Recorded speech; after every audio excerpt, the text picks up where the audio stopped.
साथियों, आप सभी का इस प्लेटफॉर्म पर स्वागत है।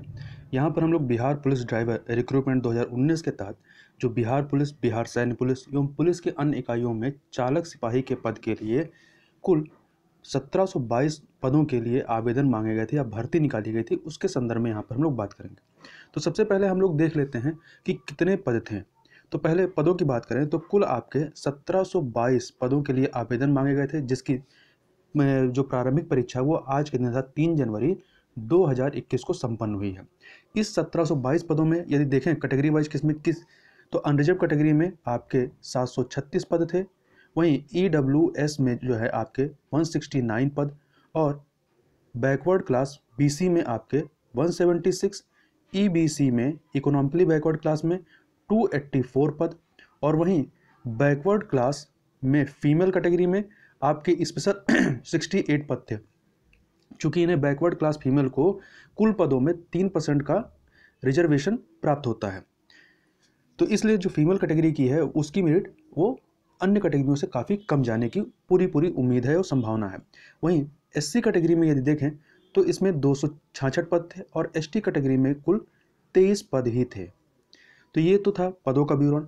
अब थोड़ा सा परीक्षा के प्रारूप के बारे में बात कर लेते हैं। तो इसमें आपने जो परीक्षा दी उसमें कुल 100 प्रश्न थे 100 अंकों के, और इसमें कोई भी नेगेटिव मार्किंग नहीं थी, और इसमें न्यूनतम 30% अंक पाने थे सभी कैटेगरी को आपको अगले चरण के लिए जाने में।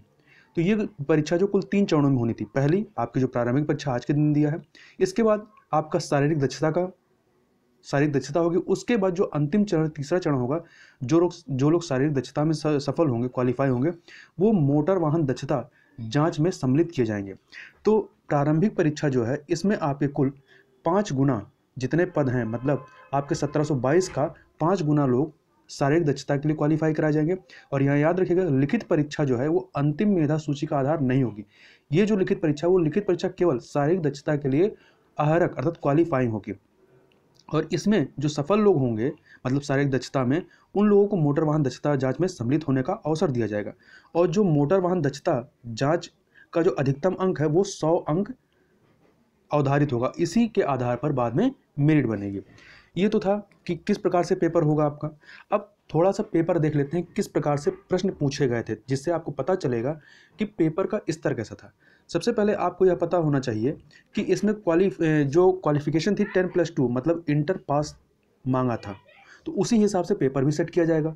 तो यदि कुछ प्रश्नों को देखें जिसमें पूछे गए थे, जैसे कि उस्ताद बिस्मिल्लाह खां किससे संबंधित है, तो शहनाई से। इंडोनेशिया की राजधानी क्या है, जकार्ता है। बिहार को बिहार क्यों कहा जाता है, तो बिहार मतलब निवास स्थल होता है, इस वजह से। प्लास्टर ऑफ पेरिस क्यों जमता है, तथा जल हरियाली योजना जो कि बिहार की योजना है, इसके संबंध में पूछा गया था। भारत के प्रथम राष्ट्रपति, स्वतंत्र भारत के प्रथम राष्ट्रपति के बारे में, जो कि बिहार के राजेंद्र प्रसाद थे। बिग बैंग सिद्धांत के बारे में पूछा था। राष्ट्रीय एकता पुरस्कार किस लिए दिया जाता है, यह पूछा था। लद्दाख गिलगित से होकर कौन सी नदी बहती है, तो इसका सही उत्तर था सिंधु नदी। ऑप्शन में आपके गंगा और कई सारी नदियां थी, तो इसमें जो सही ऑप्शन था वो सिंधु था। नवाबों का शहर किसे कहते हैं, लखनऊ को कहते हैं। रांची जो किसकी राजधानी, झारखंड की है। पशुपतिनाथ का मंदिर कहाँ पे है, तो ये नेपाल काठमांडू में है। बिहार में गर्म जल का स्रोत कहाँ पे है, तो राजगीर में है। प्रस्तावना जो है संविधान की वो किस देश से लिया गया है, अमेरिका से लिया गया है। एशियाई शेर कहाँ मिलते हैं भारत में, तो जो गिर अभ्यारण्य है गुजरात में, वहाँ पर मिलते हैं। रेलवे विश्वविद्यालय कहाँ है, बड़ोदरा। इसी प्रकार से मीठे पानी की सबसे बड़ी झील कहाँ है, बुलर झील है। ठीक है। बिहार में कुल कितने जिले हैं, 38 हैं। बिहार दिवस कब मनाया जाता है, 22 मार्च को। बिहार में तेल शोधक कारखाना बैरोनी। बोलगा नदी के बारे में, तो ये रूस से होकर प्रवाहित होती है और कैस्पियन सागर में जाकर गिर जाती है। दिलीप ट्रॉफी का संबंध किससे, फुटबॉल से। गौतम बुद्ध का बचपन का नाम सिद्धार्थ है। ब्रह्म समाज के संस्थापक राजा राम मोहन राय। सिली पॉइंट किस खेल संबंधित, तो क्रिकेट से। जापान की मुद्रा युआन है। सिनेमा के आविष्कारक लूमिया थे। गर्म दल के नेता बाल गंगाधर तिलक। इसी प्रकार कौन सी धातु द्रव अवस्था में रहती है, तो पारा रहती है। इस प्रकार से आपके प्रश्न पूछे गए। तो यदि आप प्रश्न देखें, यदि आप 10+2 के स्तर को देखें, इंटर के स्तर को देखें, तो प्रश्न को आप बहुत आसान नहीं कर सकते हैं। कुछ प्रश्न इसमें आपको बहुत आसान लग सकते हैं, परंतु जो क्वालिफिकेशन मांगा था उसके हिसाब से यदि पेपर देखेंगे तो ये मॉडरेट टाइप का आप पेपर को कहेंगे।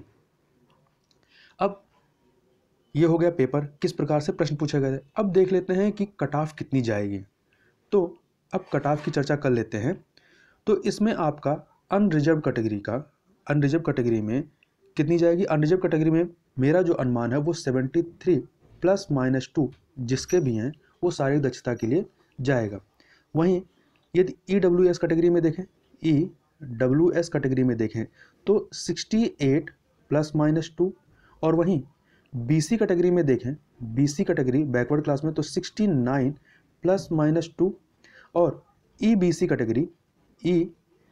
कैटेगरी में देखें तो ये 63 ±2, और वहीं यदि SC कैटेगरी की बात करें तो SC कैटेगरी में ये आपका 59 ±2 रह सकता है, और वहीं यदि ST कैटेगरी में देखें तो ये 62 ±2 जा सकता है। और वहीं जो बैकवर्ड क्लास में फीमेल कैटेगरी की है, जो चूँकि उन्हें रिजर्वेशन होता है तो उनकी कट ऑफ जो है, चूँकि इनकी संख्या भी उपस्थिति भी महिलाओं की उपस्थिति कम थी, तो महिलाओं कट ऑफ काफ़ी नीचे जाने की पूरी उम्मीद है। तो ये जो है आप कह सकते हैं 55 ±2 या इससे भी नीचे जाएगी, इससे ऊपर तो बिल्कुल नहीं जाएगी।